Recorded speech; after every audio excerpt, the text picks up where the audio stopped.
Bien, inicio de vuelta. Entonces yo le decía, por ejemplo, esta idea de la disputa de saber como disputas de poder.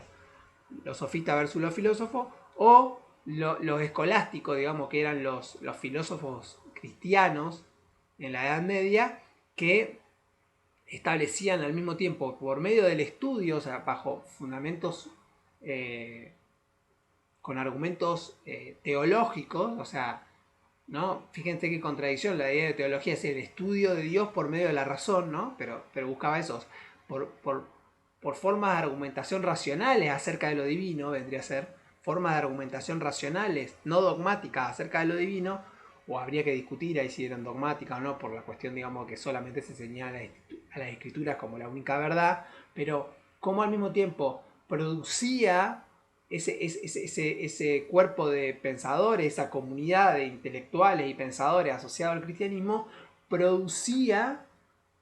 un conjunto de saberes que se ubicaba a ellos como los portadores del saber y de los intérpretes de la palabra divina, y a todos los que no encajaran con ese canon que ellos proponían como herejes, ¿no? Entonces las herejías eran las interpretaciones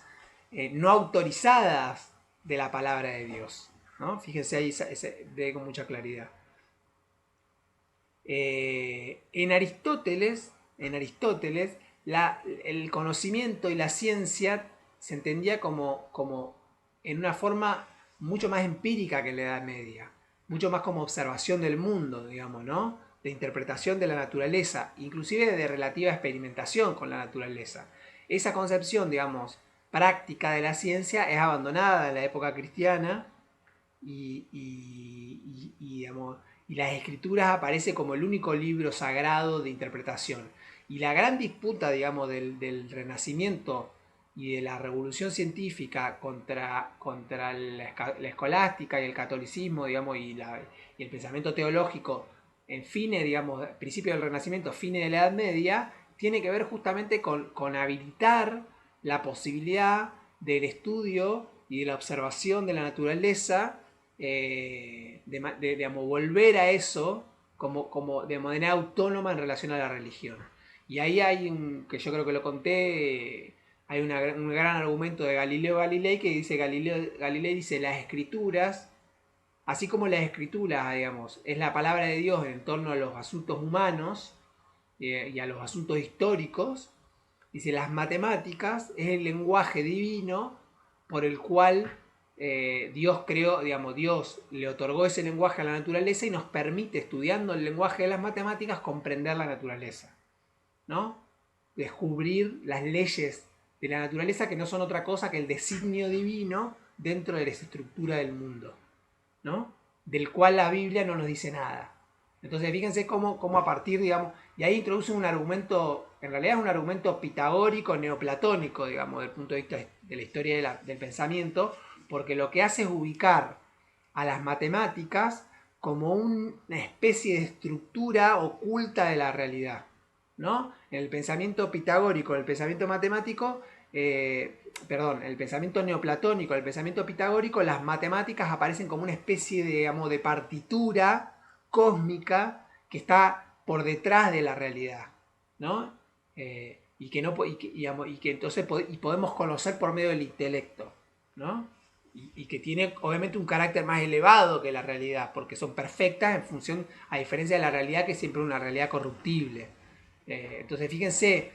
qué inteligente como Galileo introduce ese argumento, que es un argumento casi místico, digamos, ¿no? Que hay una estructura oculta de la realidad, que además una estructura oculta que la propia religión no podía ver porque no estaba planteada en términos matemáticos y que ellos, los científicos, los sabios, renacentistas, ¿no? Podían captar y reconstruir en términos matemáticos. Muy interesante. Eso está muy colateralmente tratado en esas películas que, bueno, que actuó Tom Hanks, digamos, ¿no? De los secretos de la Biblia, ocultos en el arte, oculto en la obra de Leonardo da Vinci, digamos, ¿no? Está como siempre, digamos, en las primeras épocas, digamos, de la revolución científica estaba como esa cosa pitagórica, digamos, y que en parte estaba todavía como una mística, digamos, ¿no? Del acceso a esa estructura última del cosmos por medio de las matemáticas, ¿no? Eso como un sustrato todavía está, digamos, en la ciencia contemporánea. Eh, En cambio, en la escolástica, la experimentación había quedado desplazada, como también había quedado en cierta medida desplazada la experimentación entendida como técnica, no como observación, sino como técnica en la filosofía antigua, que entendía que era un problema de manual y que era un problema, lo manual era un problema de los que no eran ciudadanos, de los esclavos o en todo caso de los inmigrantes que muchas veces eran los que ocupaban los oficios, digamos, manuales, ¿no? Los oficios técnicos. Entonces, en cambio, el ciudadano, el político, o sea, el ciudadano que tenía el derecho sobre el Estado, estaba para cosas más elevadas, ¿no? Eh, por último, hay una cuestión, digamos, en esta cuestión, digamos, en este cuestionamiento, digamos, a esta forma tradicional de ver la ciencia, está la cuestión, digamos, de la reversibilidad, digamos, del conocimiento. Acá hay una discusión muy importante, muy actual en relación a la ciencia, que la ciencia generalmente había tenido una imagen o había promovido una imagen sobre sí misma y sobre la naturaleza que ella estudiaba como irreversible. Y una de las cosas interesantes que han pasado en los últimos 10 años, tal vez, no más de los últimos 20 años, es empezar a pensar en el largo plazo las interacciones del conocimiento humano y de la intervención humana con la naturaleza. Hay un libro muy lindo que si a alguien le interesa me puede escribir un mensaje que se llama, o lo puede bajar, se consigue en internet, pero yo lo tengo, digamos, si a alguien le interesa se lo mando, que se llama De hombres a dioses, de un historiador Harari, que es un historiador israelí, que él trabaja, digamos, la historia humana en el larguísimo plazo, o sea, desde los procesos de dominización, digamos, ¿no? El proceso de dominización se refiere, digamos,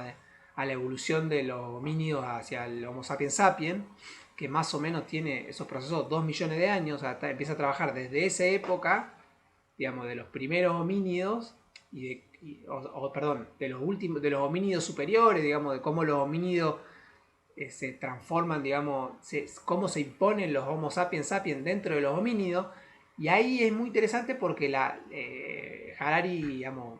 construye una historia del ser humano, donde el ser humano es un homínido más en un conjunto, digamos, en un escenario natural de largo plazo,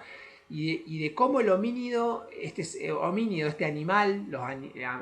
animales humanos, ¿no? El animal humano ha tenido, digamos, como una especie de imperialismo destructor y colonizador sobre la naturaleza, produciendo catástrofe ecológica, extinción de especies, predación, bueno, y todo lo que impacta eso, digamos, todo eso, el impacto que tiene el medio ambiente, y a partir de eso el calentamiento global, etcétera, etcétera. Bueno, todo eso es parte de una discusión más amplia que yo les decía que se dio en los últimos 20 años, que es una discusión que tiene que ver con el antropoceno, que después les puedo bajar algún artículo, búsquenlo, que es una discusión inclusive que plantea que ya hay que en esta era geológica, o sea, ya hay una modificación de la era geológica, eh, el abandono creo que es del periodo, eh, creo que es el periodo cuaternario, bueno, no me acuerdo, no, perdón, no, estoy diciendo, o sea, el abandono de la época geológica anterior,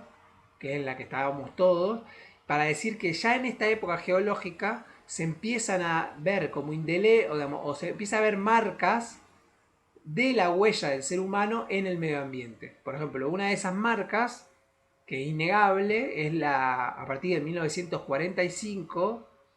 empieza a ver en los sustratos de toda la Tierra, es decir, en la acumulación de los sustratos geológicos. Ustedes, si van a la barda y hacen un pozo, o mismo ustedes pueden mirar hacia la barda y van a ver en el corte longitudinal de la barda, van a encontrar distintos colores. Bueno, esos son sustratos geológicos que representan distintas sedimentaciones a lo largo de miles de millones de años, o de centenares de miles de años. Bueno, esas sedimentaciones, digamos que en el valle se ven en la barda de manera muy clara. Bueno, ya habría en esas sedimentaciones, en algunos lugares más marcados que en otros, huellas indelebles, digamos, de la acción humana. Una de las cuales es la existencia de isótopos radioactivos a partir de 1945 con las pruebas atómicas y los distintos, digamos, distintas pruebas atómicas y los distintos accidentes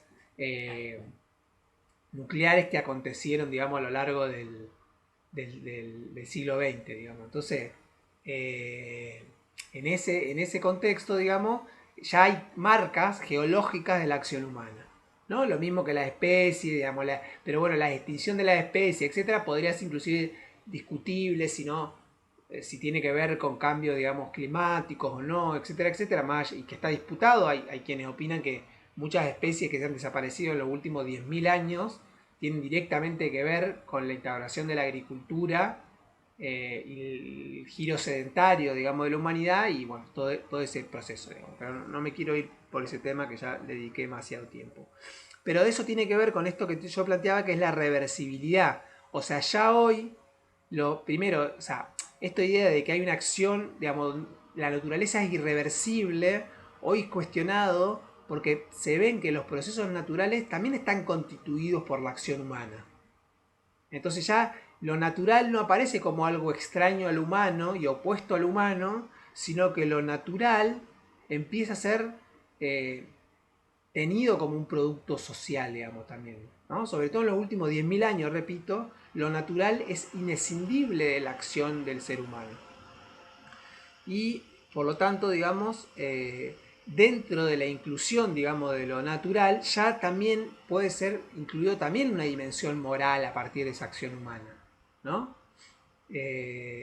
Sobre todo a partir, digamos, por ejemplo, de la discusión que plantea esta idea del concepto mismo de pensar al humano como un animal humano, implica que hay animales no humanos. Y si hay animales humanos y animales no humanos, implica preguntas acerca de cuáles son las responsabilidades que tiene el animal humano sobre los otros animales no humanos en cuestiones que tienen que ver con la conservación, la biodiversidad, etcétera. Y eso también implica no solamente a los animales no humanos, sino también a las plantas y a los distintos ecosistemas. Entonces, y ahí hay un problema, digamos, porque la visión tradicional de la ciencia, y ahí me extiendo un poco más y ya redondeo y termino, espero, tiene que ver con esta idea, digamos, de la exclusión, digamos, si uno entiende a la ciencia occidental de una manera universalista, es decir, como la culminación del conocimiento humano, como la entiende la visión estándar de ciencia, uno excluye a lo no científico, así como los escolásticos excluían a los herejes por procedimientos de argumentación racional y los filósofos excluían a los sofistas por medio de procedimientos de argumentación racional. Bueno, también la ciencia contemporánea o la ciencia moderna excluyó otros saberes distintos, sobre todo de los pueblos originarios, de los pueblos no europeos, como formas subordinadas o como formas menores o como formas primitivas de conocimiento que quedaban opacadas y eran excluidas de la enciclopedia de los saberes, digamos, o que en todo caso merecían un comentario condescendiente como formas primitivas y predecesoras del gran conocimiento humano, de la cúspide del conocimiento humano que era la ciencia. Bueno, eso tiene implicancias en la cuestión de la naturaleza. Ahora voy a hacer un corte porque esto lo quiero decir un poco mejor.